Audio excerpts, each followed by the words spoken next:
just what the psyche of this does for your ball club, having the turn of events and then to come out with the win. No, it's great. It's tough. You know, it's going to be. This is a good ball club we're playing, and they're explosive, as we saw. I didn't feel good with a big lead. I mean, because these guys are too powerful, but it's that's a good ball game to win. They all are now, but we kind of shot ourselves in the foot there at the end, and Lansing did a great job coming in.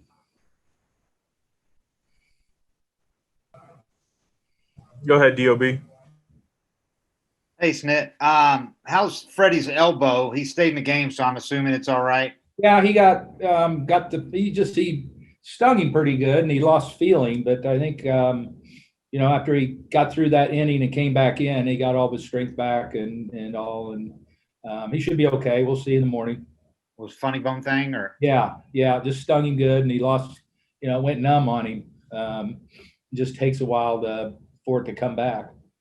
How good do you feel for him the last couple of days to get you guys going with the home runs, getting some results now? Awesome. Like I say, the guy's healthy and he's had a great year and he's just continuing it on now. Go ahead, Bo.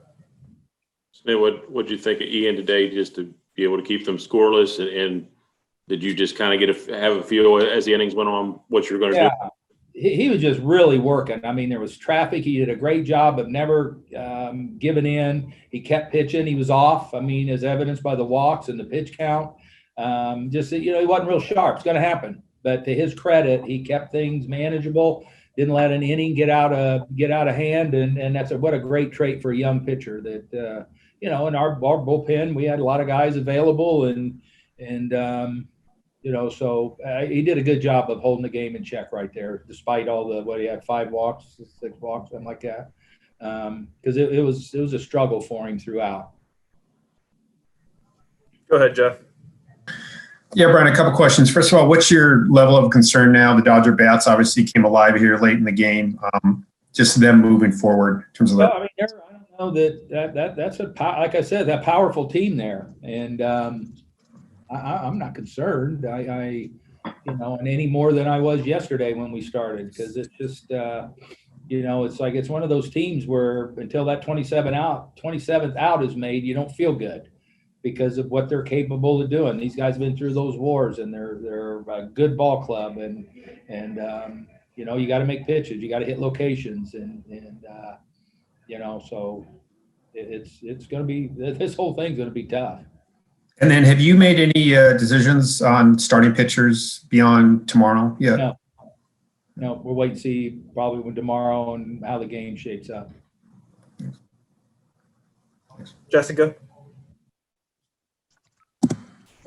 You've had some relatively young pitchers on the mound starting, and especially that's going to continue again tomorrow. What do you like, or what excites you, intrigues you about having young pitchers in these big spotlight situations? It does excite me. The thing that does, because these are young guys with skills and talent and stuff, and they're going through what an unbelievable experience this is for them. And to get to feel this stage, and they've all, handled it unbelievable. And it's just like I keep saying that you can't replicate this anywhere.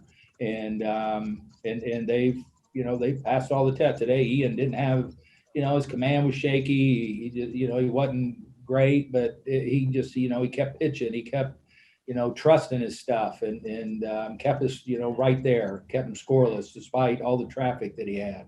I'm excited about watching Kyle tomorrow, after the way he threw in Houston. And so it does. Young talented players are very exciting in this game. Go ahead, Steve.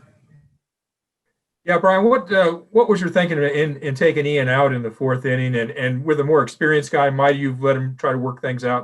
It was mainly just if you got 4 innings and over 80 pitches, that things aren't going real smooth for you. You're really having to work.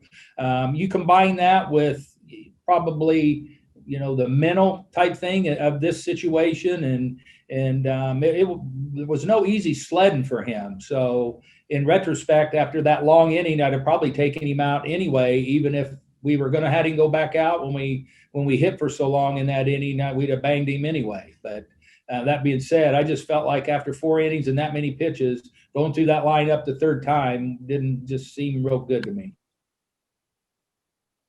Thanks. Go ahead, Dave. Snake, you had, I don't know if you realize tonight, you're in your lineup, you had 4 guys aged 21 to 23, plus a pitcher who's 22. Can you imagine playing this Dodger team with that half your guys 23 or under? I didn't realize that. Yeah. But that just speaks to the skill set and who these guys are. I mean, like I said, they're getting some unbelievable experience here. They're young players with skills, and that plays here, and just speaks volumes to the maturity and how they're handling this whole thing. And how much does Pache remind you of Andrew running around the outfield? He looks so much like pretty good. Yeah, no, he's a very talented kid in that outfield too. I feel really good with him patrolling center field, and I think it's great that he can. We get Ronnie likes playing right field. He's a weapon out there, and it's a good fit for us. Mark? Still, we talked a lot about the everyday landscape of this. Is it best to just approach it like you did today, where you got Melanson and Tomlin up when the homers hit, he sits, but then when you need him, you bring him back? Yeah, no, it was just one of those. I didn't want to use him today because, like I say, we got 6 more games, and but he's available if Josh gets in a little trouble. And after the homer, he did. So, then it's you got to win the game. So, and he, Mark's efficient. That's a good thing about him. It doesn't take him long to warm up, and he's efficient with his pitches, which allows him to pitch a lot. Okay, Tim, go ahead. Okay, thanks. Brian, y'all have hit, I believe, 5 home runs in 2 games. Given the park's reputation and your first impression of it last weekend, does that surprise you a bit? No, not really. I mean, them balls that were hit were hit. They were clobbered. And I don't know. I'm not so sure that with this thing open that it doesn't carry a little better too. So, but it's, like I say, it's tough to string hits together in the postseason because the pitching is so darn good. So thank God we are hitting somehow. Back to you, Steve. Well, it turns out that Ozzie's home run was the difference maker. At the time, I don't know if you've seen it that way, but how do you see him kind of heating up now? And I guess that excuses the error, right? Yeah, well, yeah.